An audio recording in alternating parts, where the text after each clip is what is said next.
you're watching Talkscope on MNB World, and today we have invited to our studio two interesting guests, a theater producer from the United Kingdom, Mr. Paul Godfrey, and the cultural envoy of Mongolia to UK, Mrs. Unurmaa Janchiv.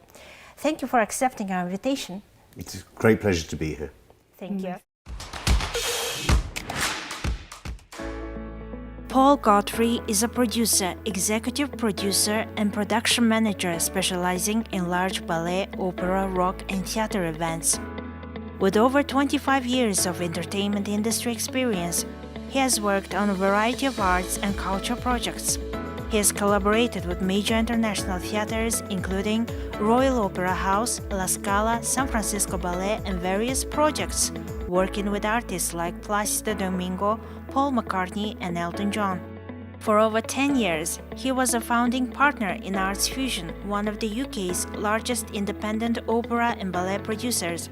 Now he operates his own company, Godfrey Arts Management.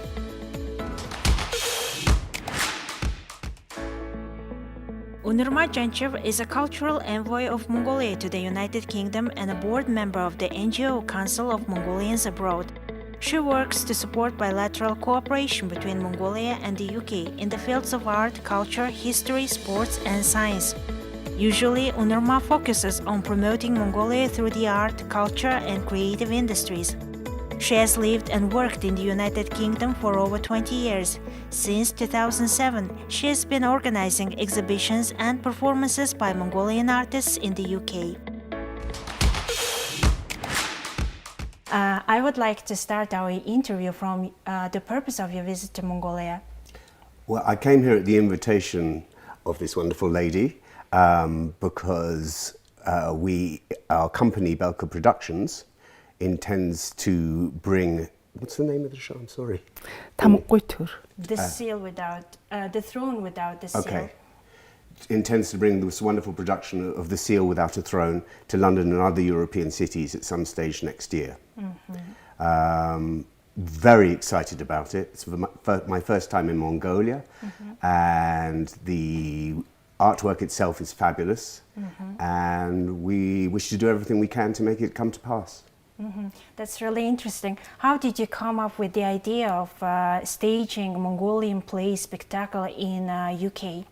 So we were approached through the Foreign Ministry and the Embassy of Mongolia in the UK to help the play to be staged in the UK. And Maktub Productions, which we established with Bayirtitek, our actress, based in London, and myself as cultural envoy, we've been working on the project for about 4 months and helping them to find a British production company who would really work on this huge task and huge project. And we announced a tender, and it went through the Arts Council of the United Kingdom, and also Department of Culture and Department of International Trade. So the final, I think, station was the Society of London Theatres, which kindly helped us to find several productions actually who put through their proposals, but Belka Productions and Wild Yak Productions won the tender, and Paul is one of the members, experienced members. So we're very delighted that it's coming to the UK. Okay, that's really interesting. Our viewers might not be familiar. What does the theater producer does? Can you talk to us about your occupation? Well, there's many things that a theatre producer does. I myself have worked in many different genres, from rock and roll to ballet, opera and drama.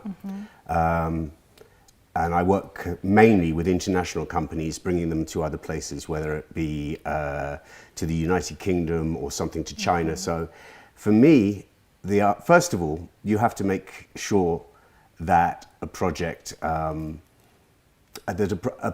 is going to work in a sense that the audience is going to understand it and want to come. After you've established that, then you work out the most efficient way of doing it, because international touring, of course, is horribly expensive. But the real trick is somehow balancing all these elements together and still being able to deliver the creative vision of the original show from where it was performed. which means bringing together the elements of finance, the elements of theatre technicians, the logistics of travel, the logistics of freight, put them all in the pot and see what comes out. But the guiding principle has to be the artistic quality of what you're bringing.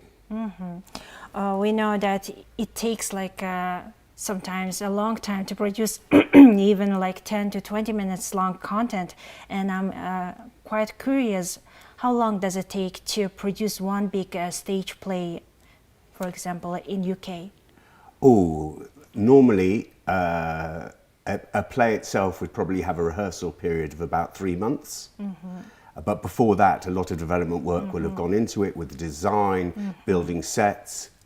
So it can, and also, of course, again, the most important thing is raising the finance. So sometimes it can take someone 10 years, and sometimes you can put a project together in as little as a year.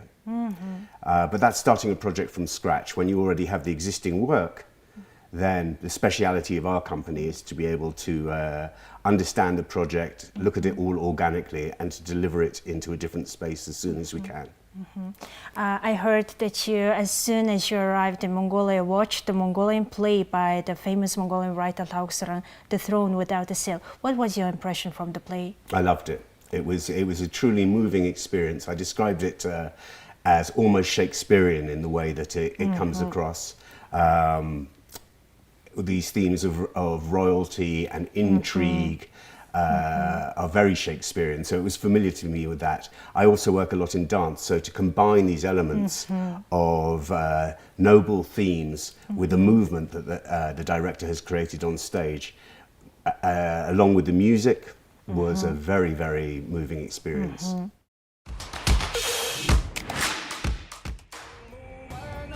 It's been more than 20 years since the play Tamokotur, or The Throne Without a Sail, was written by the famous Mongolian writer and poet Lauksaran.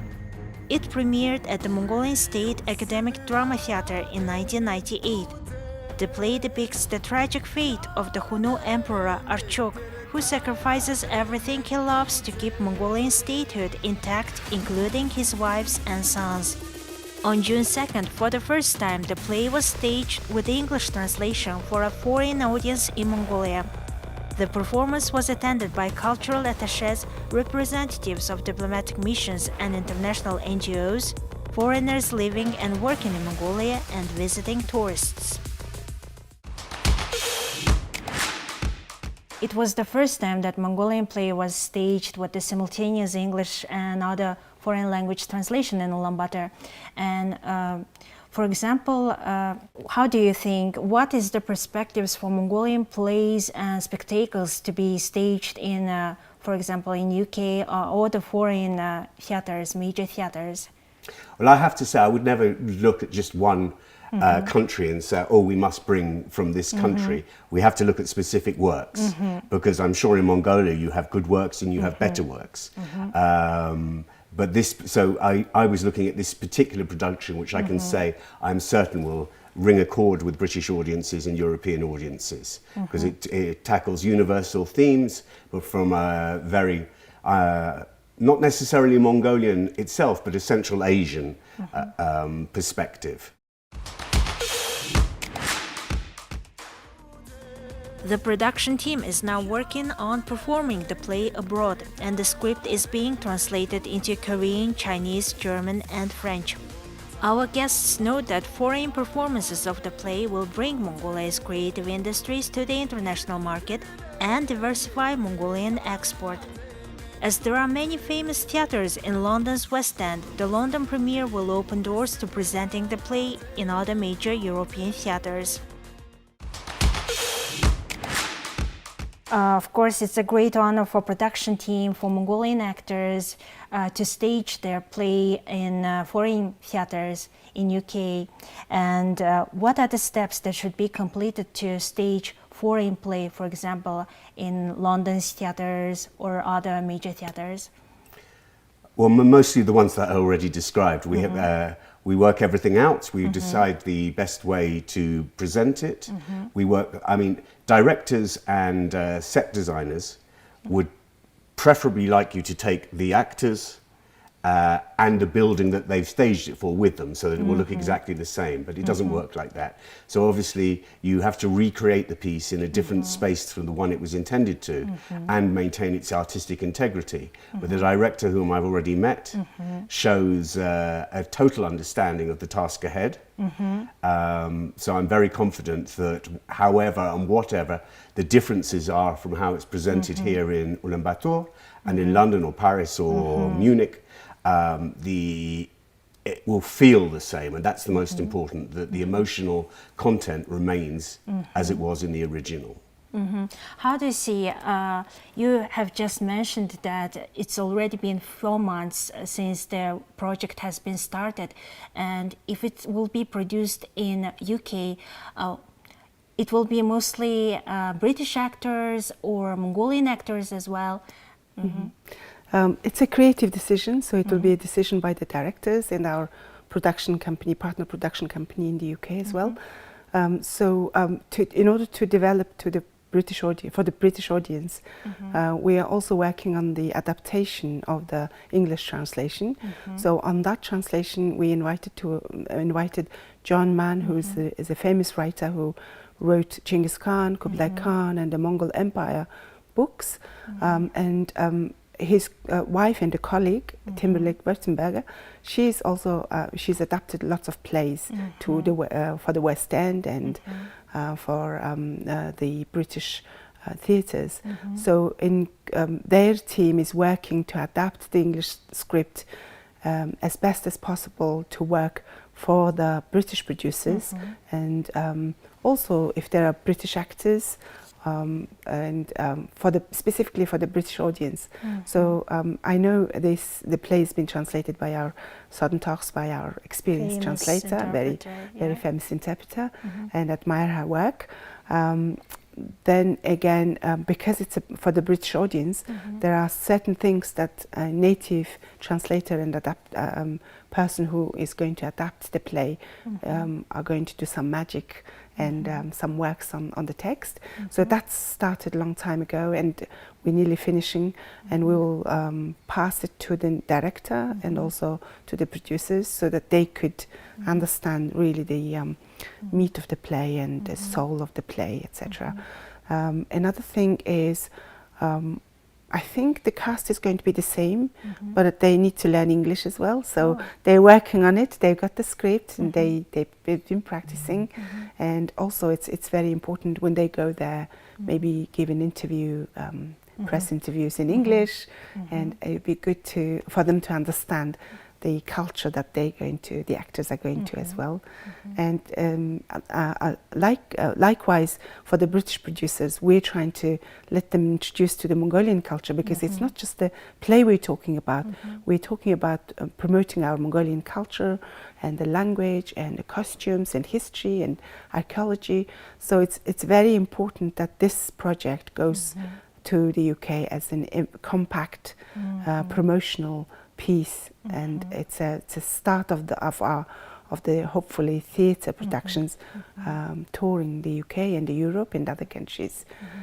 As we know, we have great opera singers who are promoting Mongolia already, and who started in the UK actually with the BBC opera singing competitions, like Amur Tushin and Darren Butter, who is working in Russia successfully.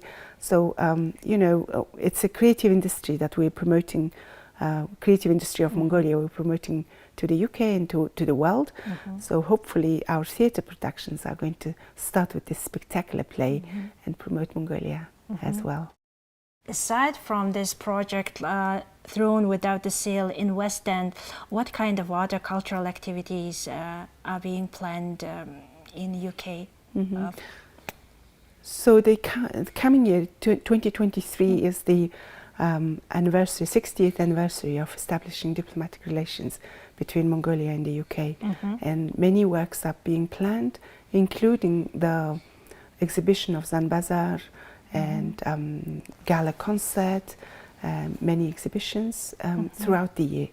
So this play we are seeing as part of this 60th anniversary, and hopefully there would be government collaborations to support our work as well.